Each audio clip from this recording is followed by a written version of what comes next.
All right, so let's go backwards. If f prime of x is 2x, that means the derivative of f is 2x. Let's think backwards. What could f of x be? F of x is equal to 2 X squared. Wow, you guys are like, do not need me to teach you. x squared plus or minus a. Did you guys read this chapter already? Okay, so think backwards. What will get me to a 2x if I take derivative? Well, that has to be an x squared. Well, not only x squared, it could be f of x equals x squared plus 1 because, you know, if you take the derivative, that 1 goes away because take derivative of a constant is a 0. Or it could be, I don't know, minus 2.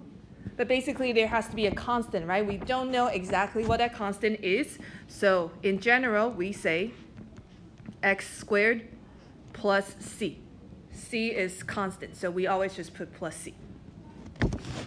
What does this mean? That means if you have a graph like this and you know the derivative is 2x, so if the derivative looks like a 2x, the original graph could be an x squared, could be an x squared, could be an x squared minus something, or it could be x squared plus something. We don't know exactly where it is, but we know it's an x squared something, x squared plus something.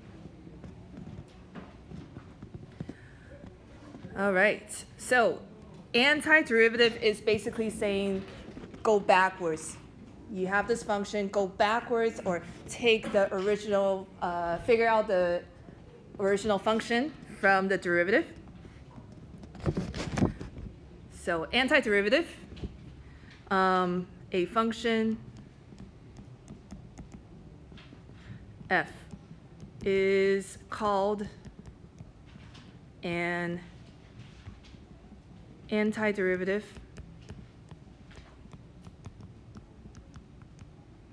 of f. Antiderivative. So a function f is called an antiderivative of f on an interval I if f with the capitalized letter f prime of f is equal to f prime of x is equal to f of x for all x in I. So a function is the antiderivative of another function if if you take the derivative of the function and you get that other function for all of the x's that they share. And then you will hear this word a lot, differential equation. Differential equation means an equation involving the derivative of a function. So a function that has a derivative. All right, we're going to do antiderivative a lot. Antiderivative is another word for integral, which we'll link them together later, but they're the same thing. Okay, so find the general antiderivative. General antiderivative means that we are going to find whatever the antiderivative is and then put plus c because we want the general solution. Okay, so first one, easy. G of x equals 2. The antiderivative is what? 2x plus c. Okay, so when we talk about the original equation, if it's a lowercase, then we say the original equation or the antiderivative is the uppercase. Because we got to say that they're different, but they're still linked, where they're both same letter, I guess. And then plus c.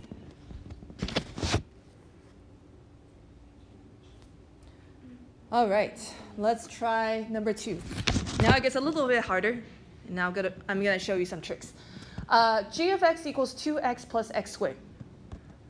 Okay, so when we take antiderivative, we do each one separately. So each of the plus is a separate derivative or antiderivative. So g of x.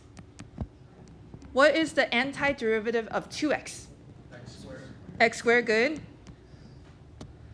Okay, antiderivative of x squared is a little bit harder. Well, antiderivative of x squared has to come from what degree?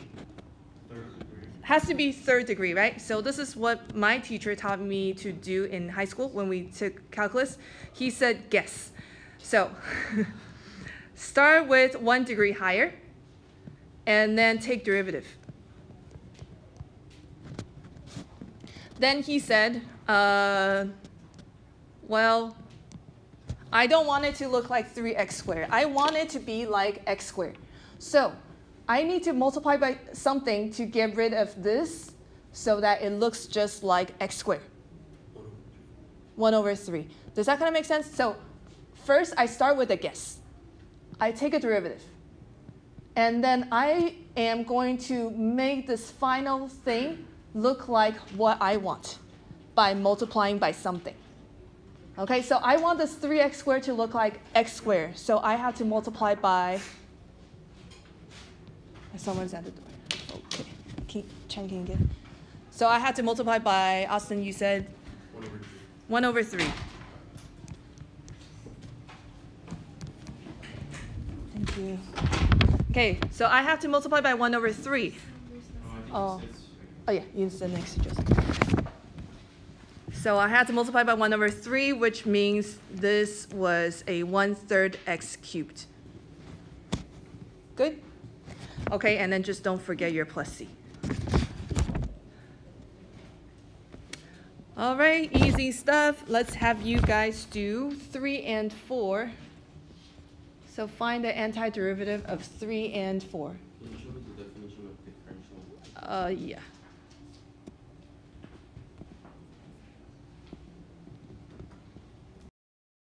All right, let's do this. Antiderivative, number 3, h of x.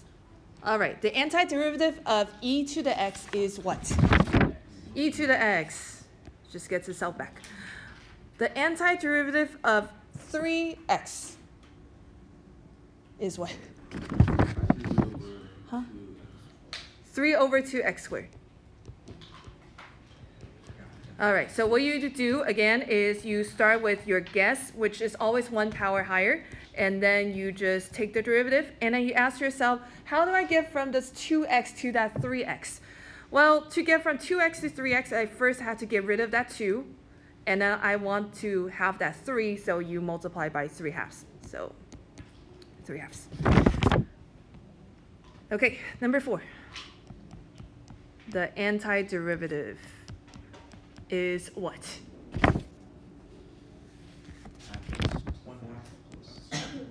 Yeah, half x to the 4th plus c. All right, easy stuff. So some power rule practices.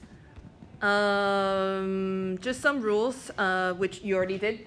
First, guess what the antiderivative is by raising the power by 1. Next, you want to take the derivative. And then the third thing is you multiply the derivative and the antiderivative by the reciprocal of the leading coefficient or whatever you need to get to that value. Okay, so just some general things for power rule, because we're going to do things that's not power rule, and that's going to take a little bit more time. Okay, so we're going to look at some examples now that has nothing to do or less to do with power rules. These you just have to memorize.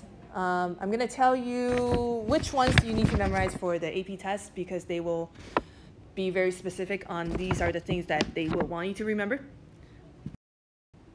So, first one. Should be pretty easy. F of x is equal to sine x.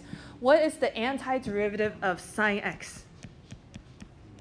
How do you get to sine x? Huh? Negative cosine. Okay, so most of you would just say cosine, but remember, if you take the derivative of cosine x, you get negative sine x.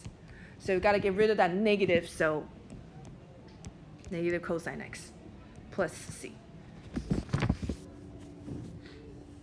So I always get tricked by this one. When I see sine x, I think cosine x, but remember the negative. Next. This is a tricky one. What is the antiderivative of 1 over x? Well, anytime you see something where x is not in the numerator, you always want to change it into something like that. Well, let's add 1 to it. X to the negative 1 plus 1. 0. X to 0. That doesn't make any sense. So now you have to think special cases. How do you take, you take the derivative of what? You get 1 over x. Tricky. You got it. Huh? Yes. So this is where you just have to memorize. Natural log of x.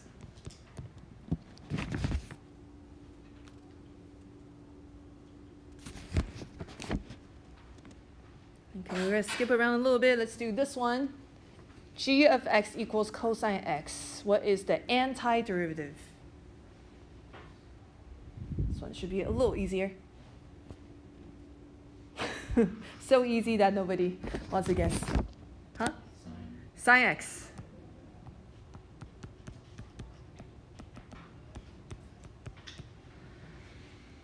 All right. This one is hard. This one you have to remember. Okay, so b to the x. Well, that's really hard. Try to figure out what b to the x was in its original antiderivative. So what you want to do is just guess. It's probably had something to do with b to the x. Okay, Ben's had a moment of... Okay, so just guess b to the x. Take the derivative. What is the derivative of b to the x? Probably nobody remembers, huh? Has something to do with natural log in there. You have to natural log the y and then the x, and then you have to... Yes, you can do it that way, but that's the long way. So is x multiplied by natural log? Okay, so it is natural log b times b to the x. So you kind of just have to remember. So it's basically kind of like when you have e to the x, derivative of e to the x is just e to the x and the natural log of the base. But natural log e is 1, that's why it's gone. But in general, you do it this way. Or like what Jonathan said, you make y equal b to the x and then do it the long way, natural log both sides, take your derivative, blah, blah, blah. Basically, it's a long way. But anyways, or memorize this. Okay, so derivative of something to the x is always something to the x times natural log of that something. Okay, now, if you look at it, I only want b to the x. I don't want this natural log b. So how do I make this look like this? Times 1 over natural log b, right? Yes. Okay. I want this to look exactly the same. So I need to multiply by 1 over natural log b. Therefore, the original or the antiderivative is 1 over natural log b, b to the x plus c.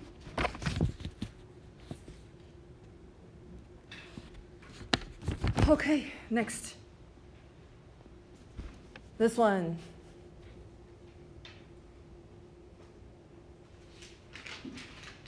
There is no other way but to memorize. This will come up on the AP test. Ah, very good. It is not tangent, but you're close. It's inverse sine. It's one of those that I didn't make you memorize because we don't really use it, but you do need to memorize to pass the AP test. Basically, they will only ask you inverse sine and inverse tangent. Okay, this one, antiderivative. Yeah, inverse tangent. So these two, there's no other way you have to memorize it. If you don't memorize it, you'll see this on the test, and then you'll be like, how do I even take the antiderivative? It's impossible. You have to know this formula. All right, some tricks. always change all your radicals into exponent form.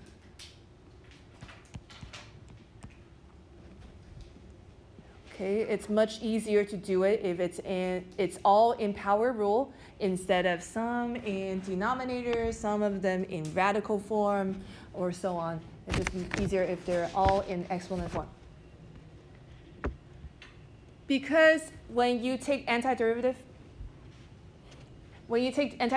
you take each term by term. So if you have a really big fraction, you want to split it into small fractions, so you can take derivative of each antiderivative of each one. If it's asking for general solution and not particular solution, don't forget the C. Okay, people will always forget the C. Please be careful. Okay, let's look at one example. Find all functions. Okay, all functions means general solution. G such that G prime is 4 sine x plus 2x to the 5th minus square root x over x.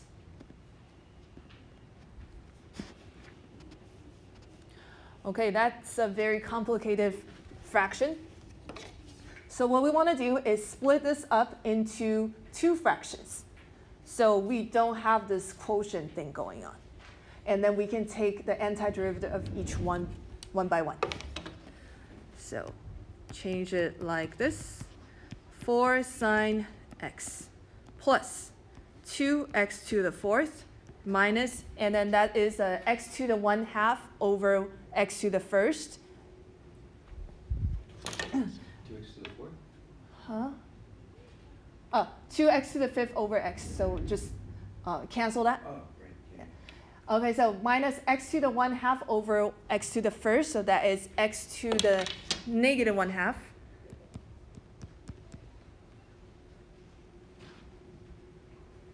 Okay, so now we can just take the antiderivative of each term by term. It's easier that way.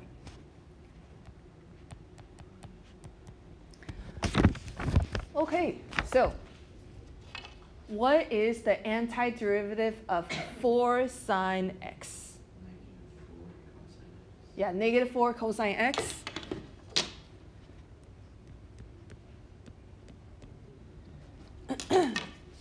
And then figure out this one, which we did a lot of power rule practice before. So what is the antiderivative of that one?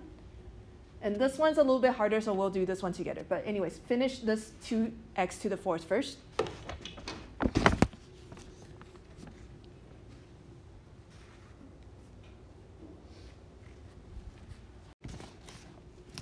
Okay, so this part is 2/5 x to the 5th. Okay, this last one is a little bit harder because you haven't done fraction or negative exponents yet. So let's do this on the side. I'm going to take this and put it on the side. Okay, so I'm going to make a guess. Remember, if it's power rule, it's always 1 degree higher. So what is 1 degree higher than x to the negative 1/2? X to the 1/2. X to the 1/2. So what we're going to do is take the derivative and see what happens. We get 1/2 x to the negative 1/2. Now, I want it to look exactly like what I have here. Okay, I have a 1/2 x to the 1/2. I want it to look like negative x to the negative 1/2. So that means that 1/2 has to become a negative 1. The 1/2 has to become a negative 1. So what should I do? Negative 2. So that is negative 2x to the 1/2 plus c.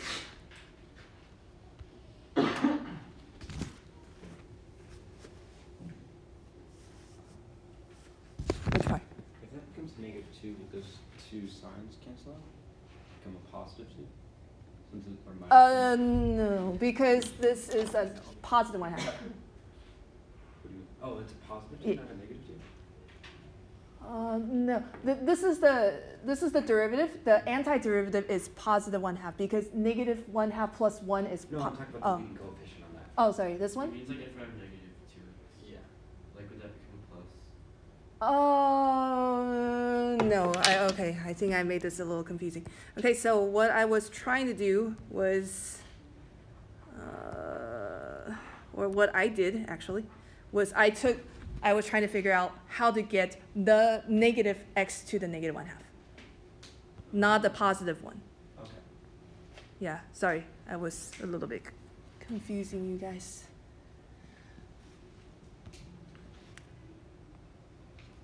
Okay, let's try one with particular solution. So, find f if, oh, what happened here?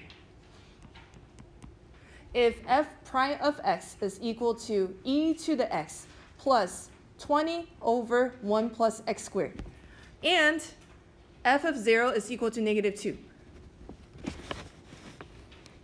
When they give you a condition, that means there is a particular solution. But either way, we got to find the antiderivative first.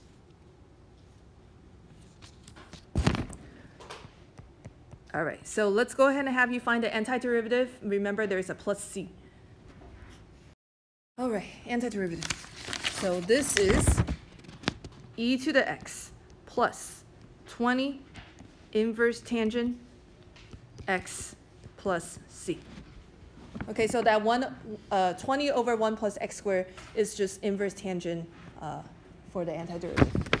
Okay, now they tell us that f of 0 is equal to -2. That means if we put in 0 for x, we should get -2.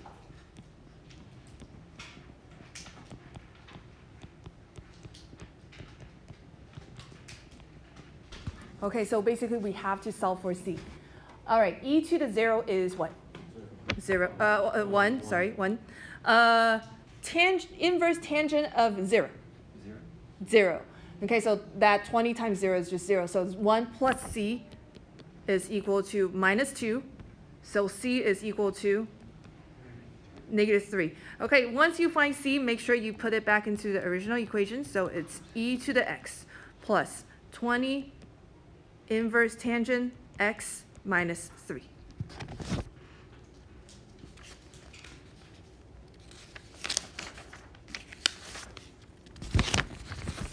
Okay, easy. Okay, now we're going to do another particular solution question, but this time we're going to start from second derivative.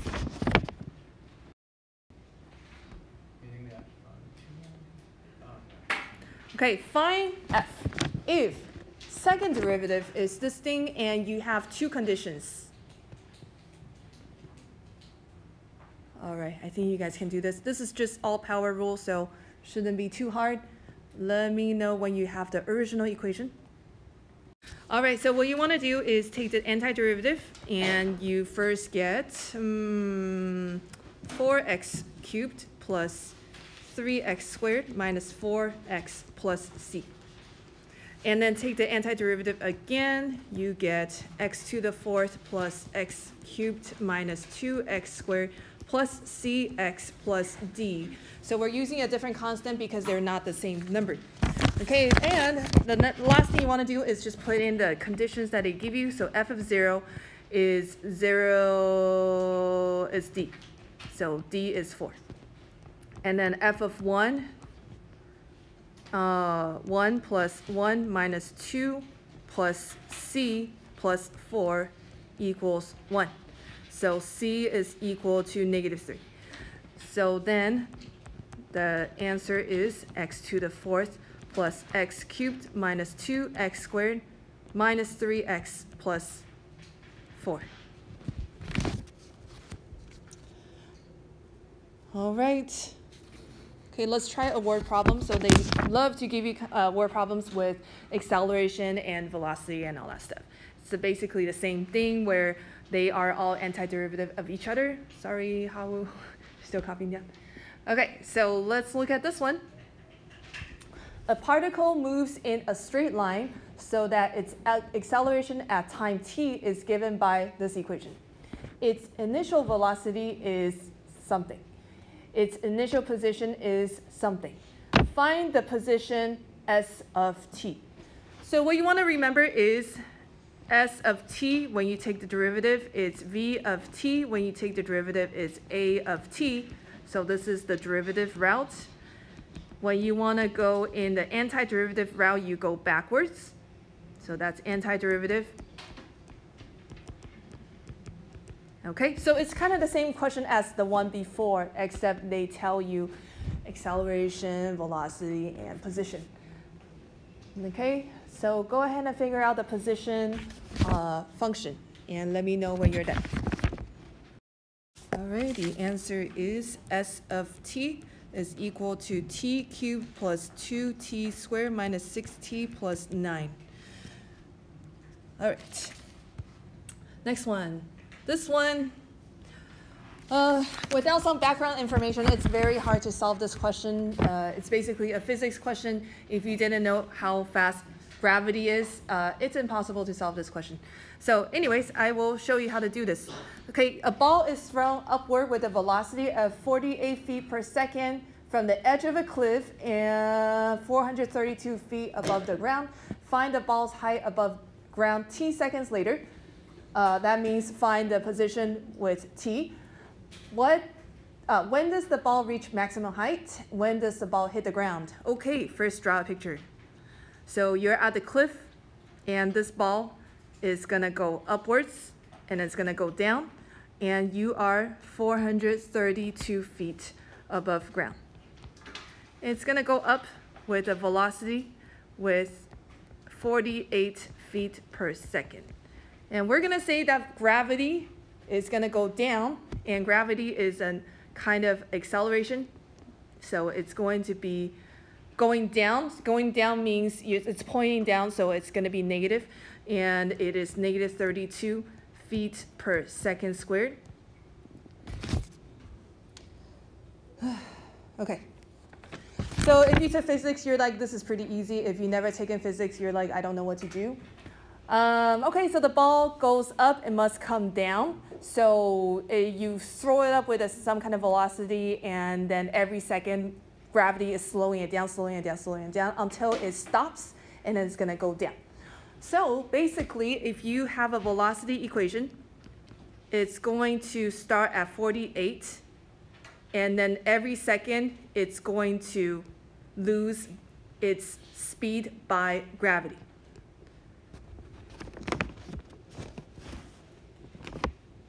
Does that kind of make sense? You go up with a speed of 48, and then gravity is going to pull it down every second by 32 feet per second squared. All right.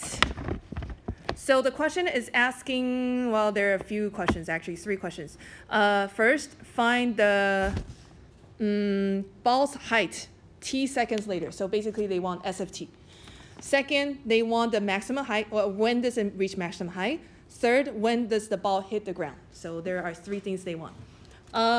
First, we just want an S of t. So this is an easy one. So go ahead and find S of t.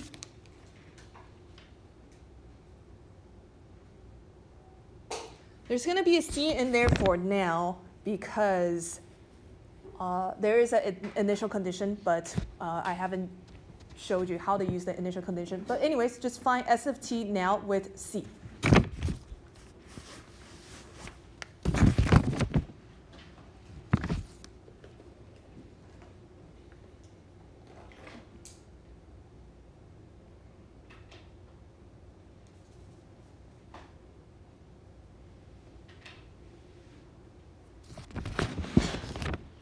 All right, what is S of t in turn? What's S of t?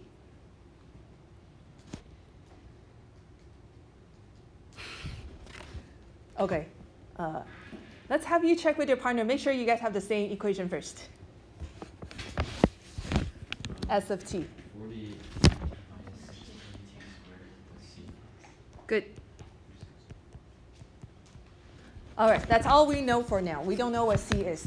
But we know that there is this ball that is 432 feet above ground. So that's going to be our initial condition somehow. We got to know how to use it, though. So what you're going to do is draw a coordinate or a xy axis. And I'm setting my origin at the ground where it hits the ground. So then the ball's initial place is at 432 feet. So that means S of 0 is 432. Yes? No? if I set the origin at where the ball hits the ground, then its initial position at t equals 0 is 432 feet above ground. So S of 0 is 432. Yes? Okay. So that means S of t is 48t minus 16t squared plus 432 because all the t equals 0, everything cancels out except for c. Okay. So now we did that one. We need two more. When does it reach maximum height and when does it hit the ground? Let's do the easier one. When does it reach maximum height? When does it reach maximum height? Maximum height is velocity is 0 because it's going to start going down when it stops rising and it's going to go down. So that's when velocity is 0. So go ahead and figure out when velocity is 0.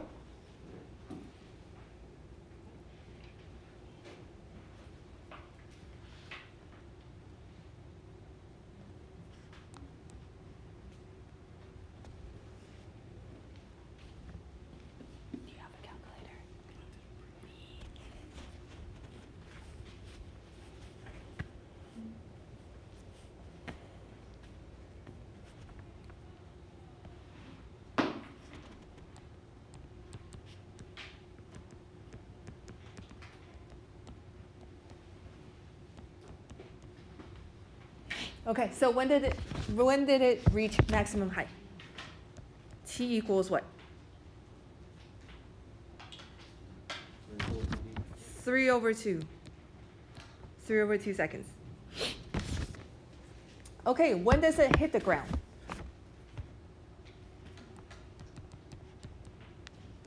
Okay, what does hitting the ground mean?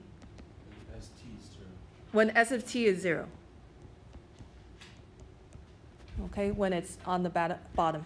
All right, well, that does not look like it's factorable. It's probably not factorable, so that means you need to do what? You need to use the calculator, and then you're going to graph it and see where the graph crosses the x-axis. All right, t is equal to 6.0908 seconds. So basically what you do is you graph it on your graphing calculator, and then it goes like this. You're trying to figure out what that point is, which is 6.908.